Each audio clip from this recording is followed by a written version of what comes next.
There have been many instances throughout history of strange and inexplicable events that were never explained, and that continue to frustrate us as we still don't have any conclusive answers to help us understand them.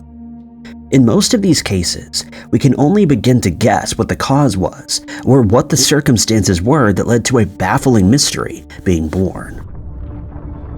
Number 10. Most people would think twice about setting out on a seafaring journey on a boat that's more than 80 years old. But this wasn't the case for 58-year-old commercial mariner and diver David Deitch, the owner of a 70-foot schooner named Nina. The boat was constructed in 1928, according to a groundbreaking new design that called for it to have a narrower and deeper hull than other schooners. Soon after its construction, it was entered into 2 races, the first being from New York to Santander, and the second being from the Irish Sea to the English Channel, and it ended in first place both times. In 2013, David decided that he would try to sail around the world in the Nina along with his wife Rosemary, their 17-year-old son, and a few crew members. On the 29th of May, they set out from Apua in the Bay of Islands in New Zealand. They were headed to Newcastle, Australia, and estimated that they would arrive there in about 9 days. Everything seemed to be going well, and David reported in on the 4th of June as the boat neared the North Island. But then it simply disappeared. At the time, the ocean was unforgiving, lashing the boat with 26-foot waves and 70-mile-per-hour gusts of wind. It wouldn't be until 2 weeks after its departure that the vessel would be reported as missing, when David and his family's friends started to become concerned that they hadn't arrived as planned. A search was immediately undertaken, with a total of 737,000 square nautical miles scoured for the vessel. But the search was eventually called off when no sign of the boat or any of its passengers could be found. Members of the search crew stated that if the vessel was still floating, or if the passengers had made it onto the lifeboat in time, they would definitely have found them since the search was extremely thorough. Since David was an experienced seaman, his friends and family were positive that he had the ability to guide the Nina through the rough conditions. But it seemed that the ocean got the better of the vessel, as no emergency signal was sent out, and the only hope left was that the crew somehow managed to abandon the boat before it went under. On the 3rd of June, David contacted a meteorologist named Bob McDavitt in New Zealand to ask for the best route to avoid the storm. McDavitt asked him to call back in about half an hour, as he still had to prepare an accurate forecast, and once he was done, he advised that they head south to ride out the high seas. He texted David again the next day, and reiterated that they should stay where they were for at least another day until the storm had passed. McDavitt would text the yacht again in the following days but never received a reply. On the 15th of September, satellite images showed a vessel similar in shape and size to the Nina, drifting about 184 miles west of Norfolk Island. But since the image was of very low quality, it couldn't be determined whether it was the Nina, and no search was conducted. To this day, the fate of the Nina and its crew remain unknown, and only time will tell if she will ever be found. Number 9. The Pizenhall murder is still considered today to be one of England's oldest and most mysterious cold cases, even more than a century after it took place. It's a case that's still spoken about in Suffolk, England, where it unfolded, and continues to baffle everyone who hears about it. The mystery took place in 1902 and centered on a 22-year-old woman named Rose Harsett. She was well known in the village of Pizenhall, where she worked as a domestic servant at the home of Deacon William Crisp and his family. Not only did she have many friends, but there was no shortage of attention from male suitors, as she was constantly receiving letters and poems from them at her request. She was almost embroiled in a scandal the previous year, when it was rumored that she was having an affair with a married man named William Gardner, but this was never proven. On the 31st of May that year, she received an unsigned note that read, "I'll try to see you tonight at 12 o'clock at your place. If you put a light in your window at 10 o'clock for about 10 minutes, then you can take it out again. Don't have a light in your room at 12, as I will come around the back." What happened that evening remains unknown, but the following morning, Rose's father arrived at the hall and walked around the back to get inside. But to his shock and horror, he found Rose lying at the bottom of the servants' stairs, clearly deceased, and she was surrounded by biological material. She'd not gotten ready for work yet, since she was still in her night clothes, and it became apparent that someone had tried to hide what they'd done, since it appeared as though they'd unsuccessfully attempted to set her remains alight. He also noticed a broken oil lamp lying nearby, a paraffin bottle that had been smashed on the ground, and a small piece of newspaper from the East Anglian Daily Times. When the house was searched, the note that Rose had received the previous evening was found, and it was quickly determined that the handwriting resembled that of William Gardner. Added to this was the fact that he was rumored to be having an affair with her, and it was known that he subscribed to that particular paper when no one in the household did. The paraffin bottle had a label with Gardner's children's names on it, and the Hall's neighbors reported seeing him standing on his porch at 10 p.m. the previous evening, while a light was burning in one of the Hall's windows as the note instructed. One man told investigators that he'd seen a trail of footprints leading from Gardner's house directly to the Hall, but that had been washed away before the police arrived to investigate. Other witnesses stated that they'd seen a fire in Gardner's yard the following day, and it was suggested that he'd burned the outfit he was wearing while carrying out the crime. Gardner was arrested despite his claims of innocence, but he explained that he'd made a fire to boil some water and that the bottle of paraffin was actually filled with cold medicine that was given to Rose. Others speculated that she'd fallen down the stairs while carrying the bottle and lamp, resulting in her clothes catching fire after she hit the ground. Gardner's trial ended with just one member of the jury finding him not guilty, and when a second trial was held, he was unanimously found not guilty. Gardner moved his family to London shortly after and was never heard from again. Rose's case has never been solved, and since so much time has passed, it's unlikely that we will ever find out what actually happened that night.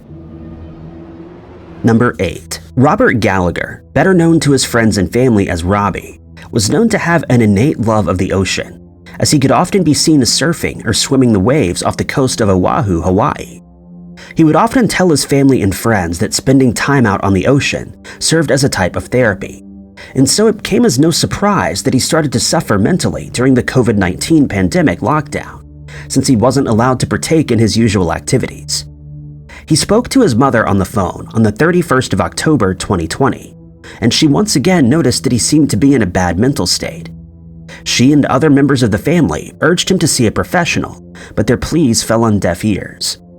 Things would only get worse in the days that followed, as he was reported to be acting strangely and was ultimately taken to the Kahuku Medical Center for treatment. But before any doctors could tend to him, he fled, and a woman living nearby would report that he tried to force his way into her house for reasons unknown. Investigators responded to that call and found a pair of surfing fins on the property. Robbie's family would later identify them as his, but they couldn't figure out why he had them with him or where he could have gone afterward. When he remained missing and failed to contact any of his friends or family, a missing person report was filed at the Honolulu Police Department.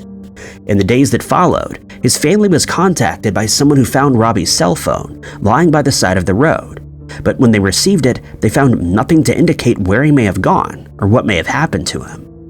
When his apartment was searched, all of his belongings were still present, and his mother reported that she had his passport with her in California.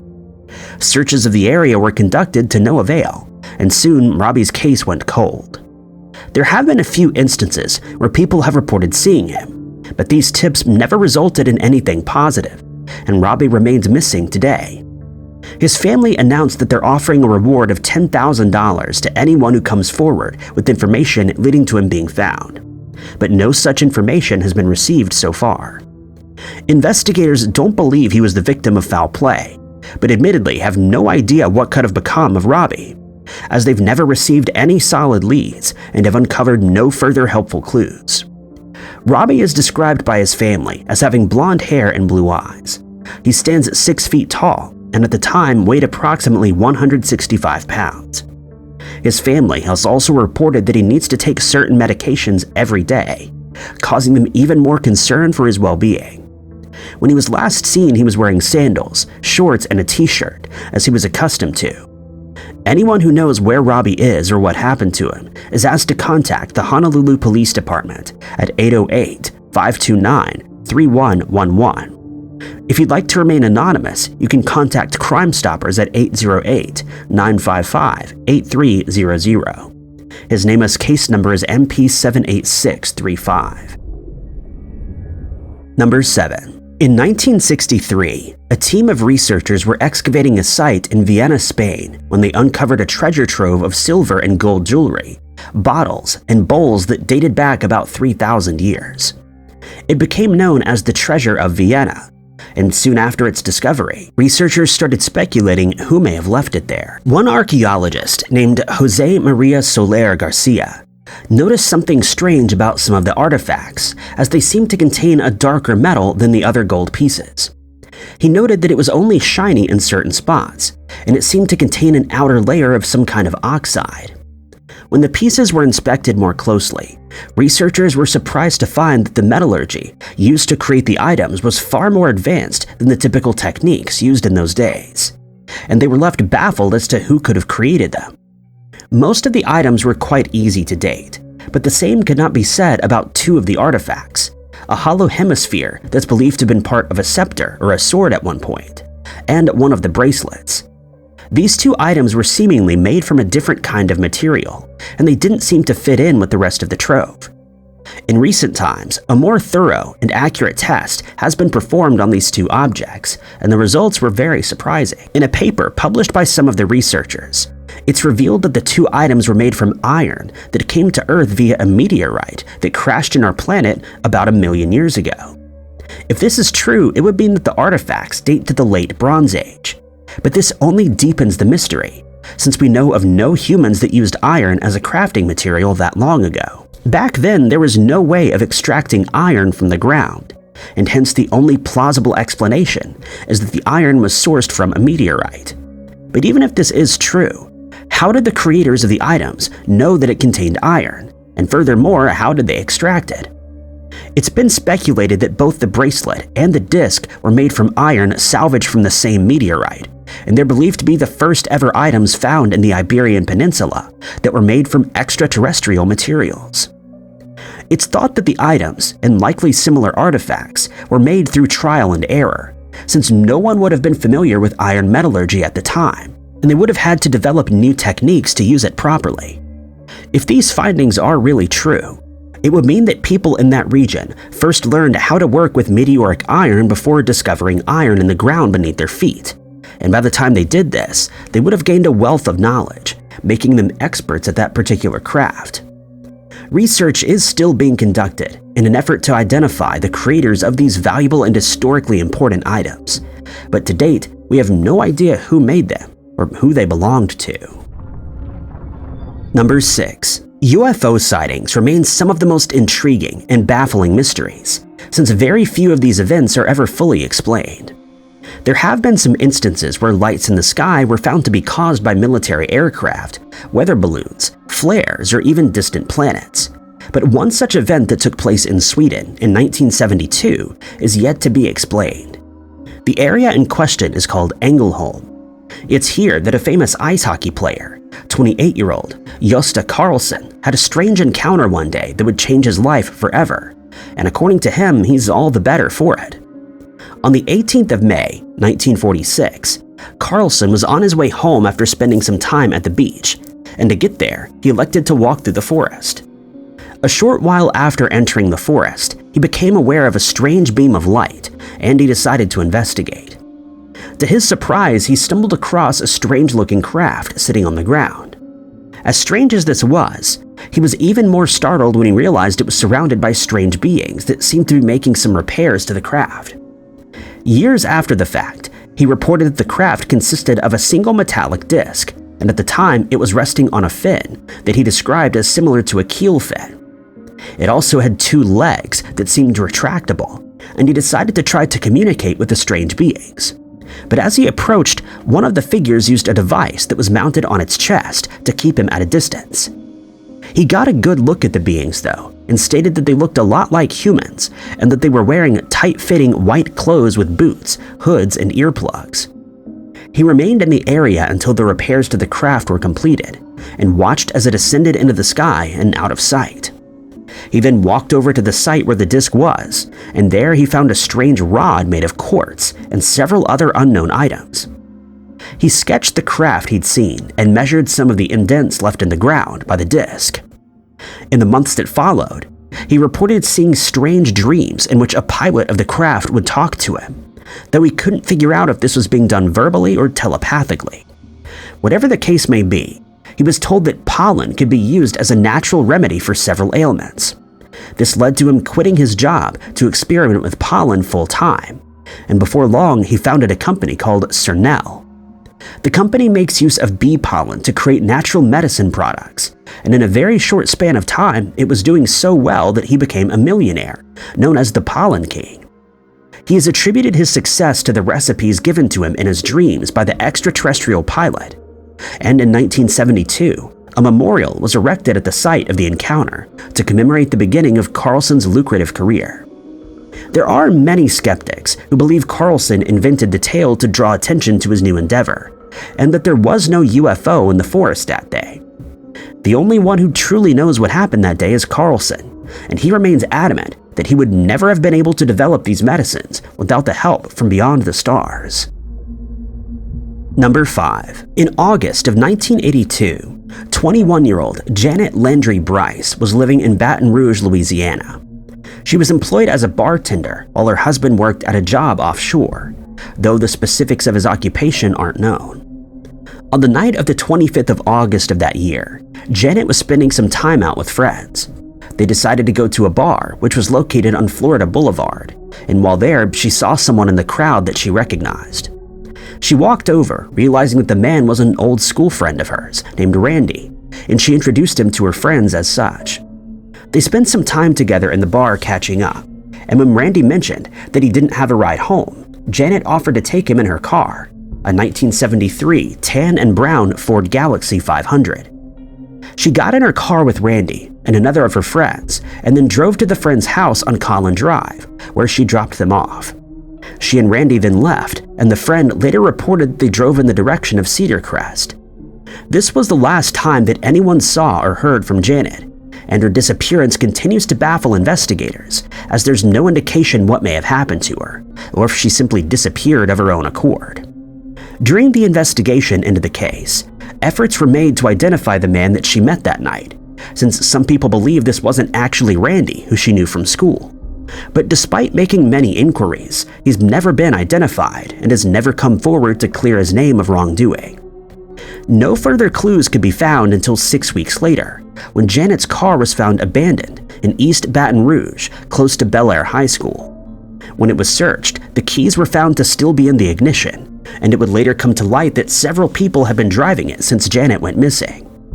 The vehicle was thoroughly searched, but it provided no further clues, and investigators were at a loss as to why it had been left there and what had become of the missing woman. No one seemed to have a motive to harm her, and the car didn't contain any signs of a struggle, though any evidence that may have been present would likely have been compromised by the people who drove it following Janet's disappearance. Despite a lack of evidence, the authorities believe Janet was a victim of foul play, since it's unlikely that she would willingly disappear, leaving her husband, friends, and family behind without any explanation. Janet's case remains open, despite more than 4 decades having passed, and investigators are hopeful that they will be able to crack the mystery of what happened to her one day, possibly with the emergence of new investigative technologies. Number 4. During the 1780s, Polish princess Isabella Czartoryska traveled to several different countries including England, Scotland, and Switzerland, and while there, she started collecting pieces of fine art. This was the beginning of a massive collection that she would amass in the decades to come. And in time, she'd collected so many pieces that she decided to create the Czartoryska Museum, which opened for the first time in 1801. She was married to Adam Czartoryska, a member of the Familia political party, which held a lot of influence in the country at the time.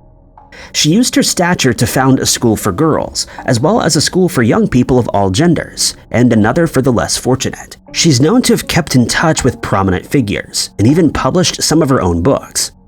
She used these books to explain how knowledge and culture should be spread among all members of the community, and she's often cited as a major influence in Poland's ability to face adversity successfully. She displayed the art that she had collected, as well as other pieces of memorabilia and antiques in the museum.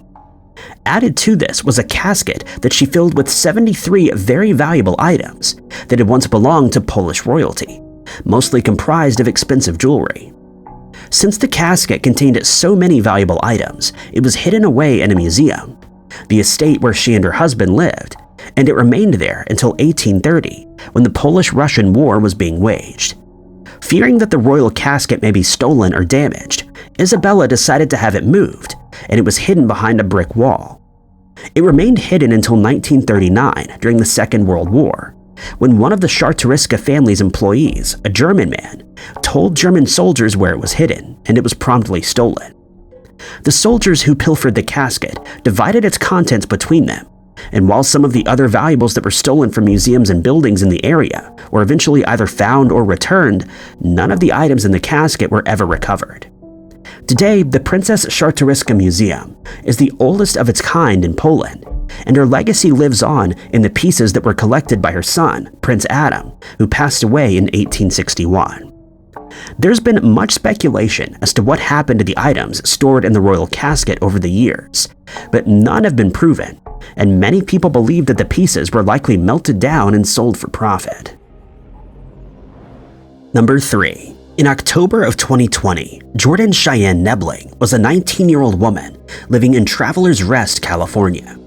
She had just landed a new job and was looking to leave some of her troubled past behind. Jordan didn't have the most stable upbringing, since she and her sister were placed in foster care at a very young age. The siblings were eventually adopted by a woman called Mary Tucker, but in her teenage years, she developed an addiction to illegal substances. When she found her new job, she saw it as a way out of that lifestyle, and by all accounts, she was clean before she mysteriously disappeared in October of 2020. Her case has never been solved. The facts in Jordan's case are that she and a male friend decided to travel to Cowpens in South Carolina to visit a few of their friends, but to do so they had to find transport. They asked a mutual friend if they could borrow their car, and the friend agreed. Once there, her friend decided to leave with a different friend, and on the 20th of October, she decided to drive home. She made it as far as Old White Horse Road in Travelers Rest when the car suddenly started sputtering and came to a complete stop. The residents of the house in front of which the car had stopped would later tell investigators that they saw Jordan getting into a car driven by a man that they didn't recognize, and she's not been seen or heard from since. When she still remained missing by the 8th of November, Mary reported her as missing to the Greenville County Sheriff's Office, and an investigation was started. It would then come to light that the man in the car was Jordan's boyfriend, who she'd been dating for 2 years, Tyler Wilkins.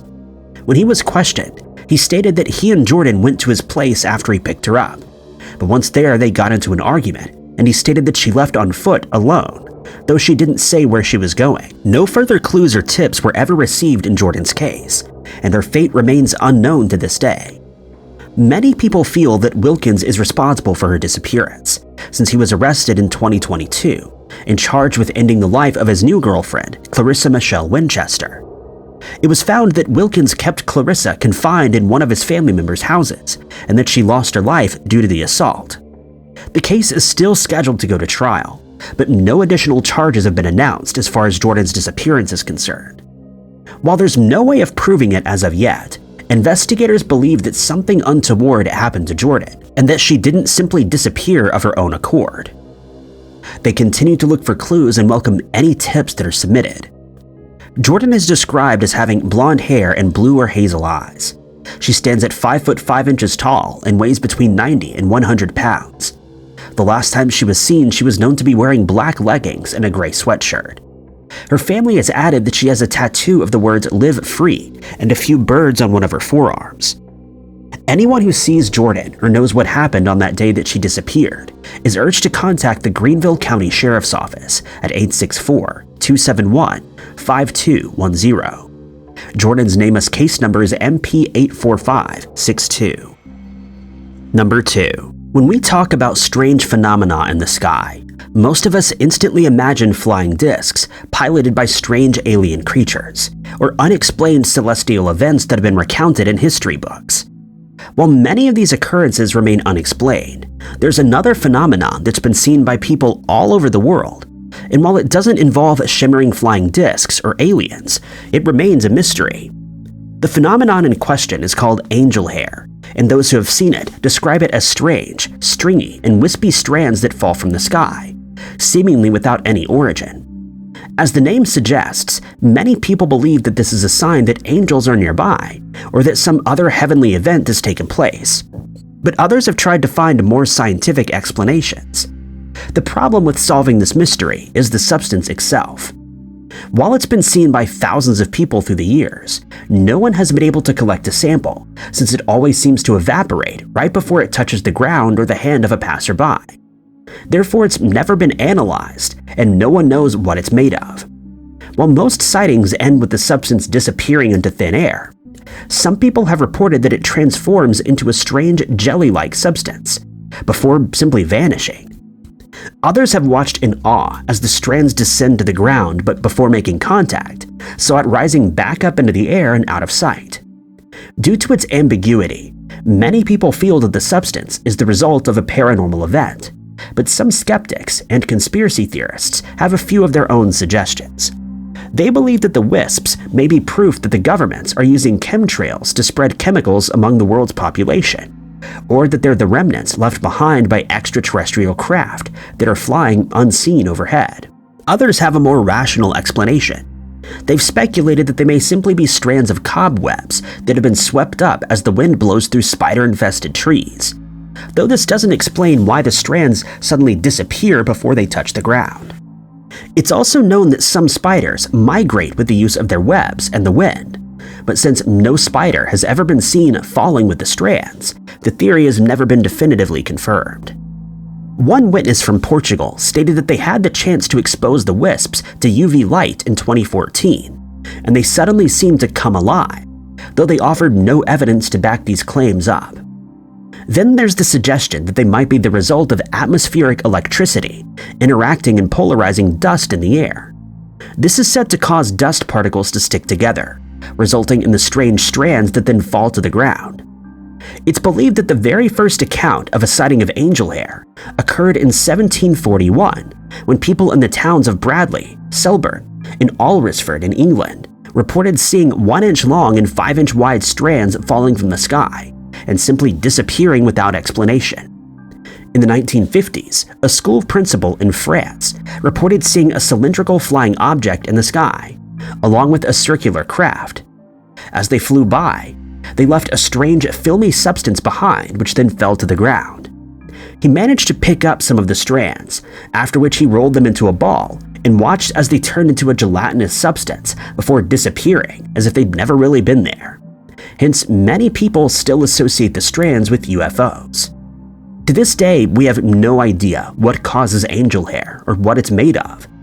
Since it simply dissolves upon contact, the chances of analyzing it are very slim, and chances are that we will never be able to explain where it originates from. Number 1. The retired doctor and farmer William Dean was a resident of Jaffrey, New Hampshire in August of 1918, and on the 13th of that month, he was said to have been acting rather strangely, though he was known to have some unusual habits, such as milking his cow in the dead of night, usually around midnight. That morning, he spoke to his neighbor and asked him to contact the police on his behalf, since he had some information to share with them. His neighbor asked what it was about, but William refused to divulge any further information. It isn't known whether he ever spoke to the police, but it is known that he was visited by one of his friends, a judge named Charles Rich, later that evening. Rich had been injured when his horse kicked him, and he went to William's house to ask what would be the best way to treat his black eye and aching head. The two men spoke until around 10 p.m., after which Rich headed back to his own house. 2 hours later at midnight, William left his house to milk his cow, but he never returned, and the following morning a search was launched after his wife asked one of the farm workers to look for him. Strangely, she told the man that she was certain his life had been ended and that he was somewhere underwater. She was 68 years old and known to have a deteriorating mental state, but these statements would later cause her to become a suspect in her husband's murder. The search for William was over very quickly when he was found deceased in a rain cistern on the farm. He was found with his hand bound inside a gunny sack, and it was immediately apparent that he'd been badly beaten. A large rock had been placed in the bag with him, likely to ensure that the sack remained below the water's surface for as long as possible. Mary was the first to be questioned, since she'd made some strange statements about her husband's death before he was even found. But investigators could find no reason for her to end his life, since they were not having any marital problems. She had also never shown any signs of violence against anyone, and even if she was guilty, she would never have been able to lift his body, let alone transport it to the cistern after placing William in a sack. Furthermore, had she attacked him, William would have easily overpowered her, and it started to look as though someone else had committed the heinous crime. Hence, speculation started running rife. Residents in the area started to suspect a man from New York named Lawrence Colfelt, who rented the main farmhouse from the couple. Since Colfelt didn't know anyone in the area and was known to be working during a time when World War I was raging on, he was suspected of being a German spy. Some people in the area had noticed flashing lights in the hills near the farm at night, and they suggested that this was Colfelt relaying secret messages. But it was found that he'd moved away before the incident, and hence could not be responsible. Since Charles Rich had visited the property and was seen with facial injuries, he became the next suspect, but there was no evidence to convict him, and the case went cold, never to be solved. Thank you guys so much for watching. If you liked this video, be sure to hit that like button. Also, don't forget to subscribe and click that notification bell to keep up to date with all of our future uploads. But my name is Ty Knotts, and I'll catch you guys in the next video.